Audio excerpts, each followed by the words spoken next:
Candy Canes, what's going on? It's your favorite candy lady, Miss Candy, and it's been a minute, I know, and I'm back, and I'm sorry it's been a while, but I've been, busy with like work and life, honey, life. Okay, holidays came and it just got really busy. Look, this lash is like, yeah, I know I don't do lashes. We just got finished doing an episode of Chick Chat, so that's where these is coming from, and I feel like they falling off. Is it ratchet to take it off in front of y'all?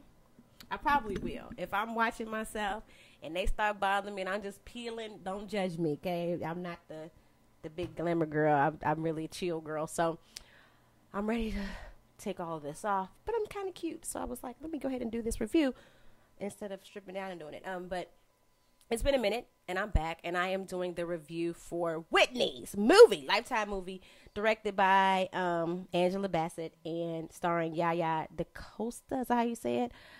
And vocals by Ms Deborah Cox. I was pleasantly surprised. It was actually a lot better than I expected, so I'm gonna start with that. I am going to really start trying to do my reviews. It's just when the shows come on, I'm like in bed watching them because I'm tired. I get my baby in bed, feed her, get her ready, homework, get her bathed, and in the bedtime, get myself showered, and I'm chilling watching it. By the time it's over, all of the shows is over. I be like tired, ready to go to sleep. So the next morning, I watch everybody else's reviews, and I'm like, well, whatever. I feel like it's too late. So I really am going to try to do better with that. And I definitely want to start with Empire. And I know we are already on the second episode, which I liked. I like Empire, but I might just want to watch it. It's just like so good. I just want to watch it. But I am doing Whitney, okay? When I get a movie like this, then it's like, boom, must do Whitney, okay? I did TLC, did Leah, time to do Whitney. So I was excited for this movie because I am a huge Whitney Houston fan, okay? I was born in the 80s, so I grew up on Whitney Houston's music. Literally grew up on it. So I have very high expectations for this movie. I've seen a lot of people's like just thoughts and opinions on Facebook and on Twitter, just watching, people's reactions to it. And I'm getting a lot of different mixed reviews. Some people were disappointed with how it was just a short, period of her life. It wasn't like her whole life. But I was like, I knew that going in because I've watched interviews with Ms Angela Basset talking about why they did that. And I was actually happy with that because I feel like with the Leah's movie, they tried to force all her life. They focused highly on R. Kelly and then rushed through the rest of her life. And it was disappointing, because you was looking for more in depth with her other relationships with other people she built, not just, R. Kelly. So I didn't want them to do that with Whitney. Like, I feel like Whitney Houston's life story should probably be like the Jackson 5 movie, where it's like part 1, 2, 3, like a little longer than 2 hours with commercials. It should actually be longer.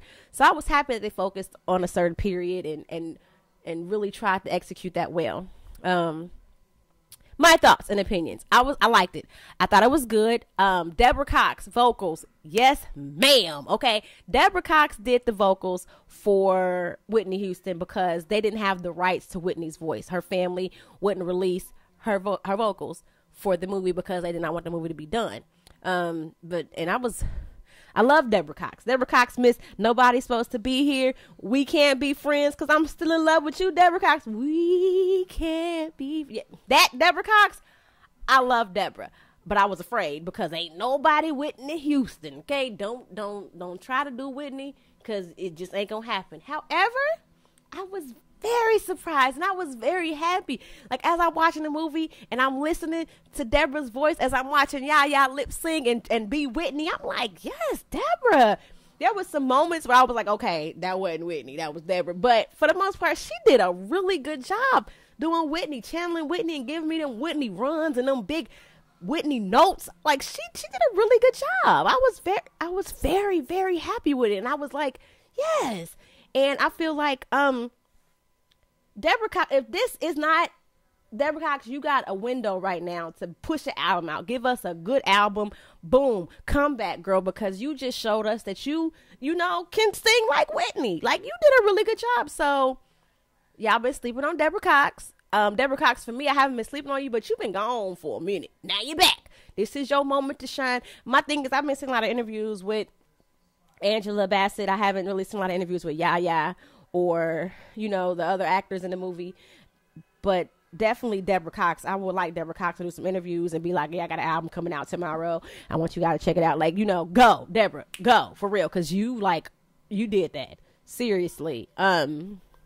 YaYa as Whitney Houston. I liked it. It was believable. You did a really good job. You could tell that YaYa studied Whitney Houston. It was funny watching her do the performances as Whitney Houston, because anybody that's a Whitney fan knew Whitney couldn't dance. Whitney was a shoulder person, and she did a whole bunch of bouncing, and clapping. Like Whitney Houston was that, and YaYa was giving us Whitney, and I was like, okay. I was like that. It was here for this for the most part. The young gentleman that played Bobby Brown, I think he did a good job as far as acting wise. I'm definitely not down on his acting. I feel like he was too cute to be Bobby Brown though. And like Bobby Brown, the chocolate, with the big gap. Now I do know why they didn't have the gap. If anybody was wondering why they didn't have the gap, Angela Bassett said they tried to do the gap and it looked like a big Sharpie in between his teeth. So she just pulled it like, that ain't gonna work. It looked cheap, so they didn't do it, which I would have rather it happen. I'd rather them not do it than do it and look a mess, So that's why the gap, because that's a signature gap and a big old gap. And that's why you didn't see it. But, because represent to the gaps, I got a little gap. So the gap folks, we got our gaps. But, that's why there was no gap for Bobby Brown in the movie. The guy that played Bobby Brown, like I said, I think he did a really good job. I need to know his name, but I don't know his name. Sorry. He's not known for me. But I would definitely, if I see he was in another movie, I would check it out from this movie, because he seemed like a really good actor. Like, he did a really good job. He was doing, Bobby Brown performing and doing the hunching and the moves or whatever. He was doing good. And it was nice to see Bobby and Whitney's story, because I was a fan of Bobby and Whitney's love. I thought that, a lot of people didn't like them together. Some people, I'm finding out that some people did like them together because they were telling me they did too. But I was like, I liked seeing Bobby and Whitney together because I really saw true love with them. Before the movie, you could tell Whitney loved her some Bobby. I'm sorry, my phone is going off because the whatchamacallit shoot went over. But you could tell Whitney loved Bobby, and you could tell Bobby loved Whitney. Like, that love was true love. They loved each other, and it was heartbreaking for me when they got a divorce, because I was like, dang, I just wanted them both to get it together, like both to get clean, to get right, and then do it, and it's just this the way that it ended. It seemed like it had to end because it was a toxic relationship and they just couldn't get it together, so they had to, break up. But I liked them together. I really did like them together, just because I could tell that he loved her and she loved him. It was like really real deep love. And seeing it in the movie, they portrayed that love in the movie. For me, it wasn't eye-opening for a lot of the stuff that I think was eye-opening for some people. Like, people were like, oh, so Whitney was already on drugs when she met Bobby. Yeah, duh, I knew that. Like, there was even an interview where Whitney Houston's older brother said he was the one that got her on it. So it wasn't Bobby Brown that got her on the drugs. I never thought that it was anyway. Like, I didn't think it was him. People gave Bobby a bad rap. And then I had one guy say on Facebook how he thought that Bobby was too soft. Like, they didn't think that they portrayed Bobby good because Bobby was a bad boy. But I used to be I'm a fan of Whitney Houston. Like, y'all don't get it. Nippy, I was a fan of Nippy. I was a fan of her and Bobby Brown. So when they had that reality show, Being Bobby Brown, I was there, tuned in every week. Okay, me and my roommate, B. Davis, was right there with our popcorn watching Shut Up, Just Shut Up, Shut Up, Hell to the No. We was like watching that show. We lived for that show. That man loved Whitney Houston. And yeah, in every relationship you fight, you argue and stuff like that. But I think Bobby was soft when it came to Whitney because he loved her so much. Like, Whitney was more the aggressor and more, don't touch me. Like, she was more like that, and not Bobby Brown. He was nice. He was nice to the fans. And he loved her. Any man that's willing to stick his finger in his woman's booty to get the poop out, that is true love. I know that was graphic, but if you ain't watched the show, you don't know Bobby's love like I know Bobby love, okay? He loved him some Whitney, and Whitney loved the king of R&B, Mr. Bobby Brown, okay? It was true love all the way. I definitely thought that this was, better filmed than Aaliyah too, because just I don't know, the directorial skills. Like Ms Angela did a good job, and then it seems like YaYa kind of favors Angela Basset. So if Angela ever wants a movie about her life, YaYa could play her, because she was doing a little bit of Tina Turner. What's there to do with it for me in the movie as well. I liked it though. I'm trying to think of what scenes stood out to me the most. The way they met was cute. I did not know how they met, so that was really cute. Bobby was all like, "Don't do it again." Like, she was bumping his chair, and she said, "You know, I'm sorry." And he was like, "Don't do it again." Like, he kind of came at her like, "Don't do it again." I would have cussed him out. Me and Bobby wouldn't have had no relationship, because I would have cussed him out. Like, first of all, little Negro, I told you, sorry. I said my bad. Don't be telling me don't do it again, no attitude. Do you know who you talking to? I'm Whitney mother freaking Houston. Don't lose your mind. Like, I would have went there on Bobby Brown, okay? Bad boy or not. You ain't gonna disrespect me, Whitney the Houston. That's what you're not gonna do. I'd have had to check that. But she liked her a little bit of bad boy swag. And then it was cute how they bonded over the stuff they liked. They just had really good chemistry. So it worked. The characters or the actors had good chemistry as far as being Whitney and Bobby. Like I said, the dude was a little too cute to be Bobby, you know? Like, I've never been the type that was like, "Oh, Bobby Brown, yes." But I was looking at him like, he's cute, he a little cutie. He's kind of cute. I like this Bobby. Cute. He made Bobby look good. So that was, you know, nice for Bobby. The soundtrack, like I said, was very good. Some people didn't like the way they showed the drug use so much in it. And for me, I didn't have a problem with it, because that was Whitney's reality. You can't give us a Whitney Houston biopic without showing drugs, because drugs was such, you know, an important part of who she was. It was a part of her life. You know what I'm saying? You can't sweep that under the rug. That Whitney had a drug problem. Like, we knew that. I still love Whitney Houston. Drug problem, sober, whatever. I loved Whitney Houston. I did. So it didn't change how I felt about her at all. Whitney Houston is still the greatest singer that ever came, you know, period, in life. So, and it hasn't been top chat. And that's what she's known for me. So seeing her do the drugs didn't change how I felt about her. It just, you know, was like, yeah, that's what happened, you know, and it was that. Some of the stuff I didn't know, like I didn't know that Bobby Brown, you know, witnessed his friend getting shot right in his face. I didn't, you know that. I knew that, I knew that Whitney had a whole bunch of miscarriages. I didn't know that Bobby Brown had went back and had a baby while he was on break with Whitney Houston. So that was, you know, something I didn't know. But I found out on the show. What else happened? Her best friend that was living with her. At first I was like, is that the one they said she was kind of having a little lesbian ship with? But watching the Bobby Brown interview afterwards, he said he ain't nothing about that. That wasn't a question. So I don't know, but you know, it was all good. It let us know that Sissy Houston was definitely not for her marrying Bobby Brown, which I didn't know, but I kind of figured, because the way the man, you know, after she was gone, the way he's kind of been ostracized and just kicked to the curb from the whole family. And it's like, I get that they had problems and all that kind of stuff. So if that's your reasoning, you know, I gotta respect how you feel. But I do know Bobby loved him some Whitney. At the end of the day, he did love that woman, and she loved him. That was some real love right there, and you can't deny that. But it was good to see that. I was really sorry that Bobby Brown was, you know, that Whitney actually walked in on Bobby banging somebody, like bang, like he was doing a girl. She walked in, he was getting it in. He wasn't even like, it wasn't even no little bit. I mean, they were showing some sex scenes in this movie, but she walked in on her husband banging somebody. Ooh, that's heartbreaking. Ooh, Lord, Whitney, Jesus, that was heartbreaking to know that she had, like, she saw it. I thought maybe she heard about it. Somebody called her, yeah, your man got on yellow drawers today. You know, just something, I know she walked in on it. That's like, ooh, goodness gracious. And you ain't kill him, Whitney? I would have killed him. Hell to the no, I'd have killed him. There was some very, very nice love scenes with Whitney and Bobby. Like, we got to see two good love scenes between Whitney and Bobby. Some people was uncomfortable with that, but I wasn't. Like, they was like, oh my gosh, they was just hunching all the time. And I'm like, well, that's what you do when you got a man. Like, you know, what you mean? Like, if they wasn't hunching a lot, I would think something ain't right with the relationship, and that's why he cheated. Like, yeah, that's what you do. when you got in-house, or when you know, especially when it's new and you and your boo just now. Yes, honey. What do y'all think happens in relationships? You hunch. That's what happens. It goes down. So yeah, I was all for the love scenes and the reggae song that they was getting into in the first scene. Yes, okay, that was doing it. I was good for it. I liked it.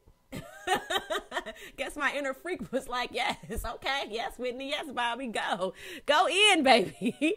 So that was good, though. I'm trying to think of anything else that stood out. The people that was like small cameos as actors, like Eddie Murphy. I laughed at the guy. I thought it was funny because he was like, "Come here, I just want to kiss you, baby." Like, you know, like that was funny. And the guy actually sounded like him a little bit. The guy's playing Babyface. I laughed at him because I know that actor. I've seen him and stuff before, so it was funny to see him be Babyface. BB and CC, I was laughing at CC's wig. Okay, they could have combed that a little bit more. CC did have that hairstyle, but it was combed and tamed a little bit better, so that was kind of funny. People were saying that Whitney's mom looked like Mary J. Blige. They was confused. Some people was really confused. Like my dad that came over, he was like, he was actually over to wash some clothes, but he was walking by about to leave when he saw Whitney's mom. And he was like, "Is that Mary J. Blige?" And I was like, "No." And anybody that didn't know, that's the lady from Parenthood. Remember the Robert Townsend TV show, Parenthood? She was the mom. And she was also on How Stella Got Her Groove Back. She was a sister that was like pregnant and married to the white man that was a damn headache to Stella. Like, "You're dating him and he too young." You know, she was that sister. She was also on Inkwell, if you guys remember. But yeah, that was who that lady was. Who else? Who else was in there? That was somebody else. I don't know. Yeah, okay. But it was a good movie for me. Angela Basset said she focused on 5 years of Whitney's life because, like, when she first got the script, it was like 84 minutes, beginning to end, birth to death, quick put together something, and she just didn't feel comfortable doing that. You know, like, Whitney is too much of a legend and too much of, you know, a person that has impacted music history so much that you can't just rush, you know, their story. So she focused on this part. And this is the part that we all really, you know, everybody was speculating about, had something to say about. So it was a good, you know, start to focus on. I liked it. I definitely think that it could be other parts. Me being a Whitney fan, it could be other parts, like after the divorce, you know, working on Sparkle, getting herself together, and Ray J, you know what I'm saying? It could be her before she met Bobby. Like, how was that when she was discovered and she just got into it? And then even more so after they decided to make it work, after she caught him cheating, what else happened? Because Bobby Christina was just a baby. So what happened when she got a little older, when she was a little chubby chub and she was on being Bobby Brown? Like, you know, that, like, you know, so yeah, there's more. I want to know. But I did like this movie. It was good for me. It wasn't like the best. It wasn't like, you know, it wasn't a big feature film like at the movie theaters like Ray or, you know, or What's Love Have to Do with It, because, you know, we love that movie. It wasn't, you know, to that level. But I thought it was really good. And for Angela Bassett's first directorial, you know, debut, it was a really good movie. I thought it was good. I think what made the Aaliyah movie so bad was we didn't have the music. So being able to have Deborah Cox, you know, have like a backup plan to give us the music, it worked. Because when you're watching a movie about, you know, someone that has impacted music history, and that's what they did, they were a singer, we need to hear the music to make us feel it and feel that moment, you know. So with Aaliyah, it was like, dang, I need to hear my songs. And we didn't have our songs. It was just like, what are you watching? So, yeah, it was good to me. I liked it. What did you guys think about it? Did you like the movie? What was your favorite part? What part sucked for you? You know, what did you think about Angela Bassett, her first film? What did you think about the acting? You know, like, for the most part, I thought it was good. I didn't have very many complaints. I thought it was decent. It was good. And then my question to you all out there is, I want you to post below, what is your favorite Whitney Houston movie? Because, you know, after the movie, they showed Bobby Brown in his interview, and this interview was actually really good. I'm not going to talk about it just because this video is long enough, but I did watch this interview, and it was a good interview. And I do feel like a lot of what he said was true. I don't think that he was lying in his interview. So if you guys didn't catch that, it's probably on YouTube or somewhere, or it might come on again. I don't know. But then after Bobby Brown's interview went off, they did. Clive Davis shared some of Whitney Houston's live performances, his favorite ones, and I sat and watched that and was just having all kind of flashbacks, just like, yeah, this is my song. I was singing every daggone song out loud, standing up and just shouting, trying to wake my child up, because I was just in the groove of Whitney Houston. I'm telling you, I love me some Nippy.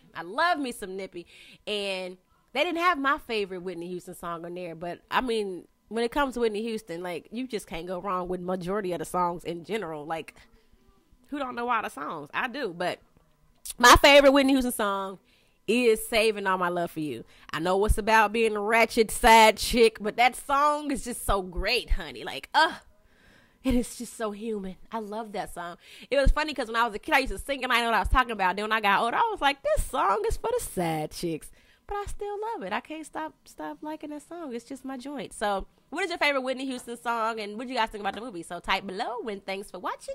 I gotta go. Chick Chat shall be coming soon, guys. And like I said, I'm gonna really do better. Okay? So, like, comment, subscribe, share with a friend. Hit that thumbs up button, y'all. Give me a thumbs up. And talk to y'all later. Deuces.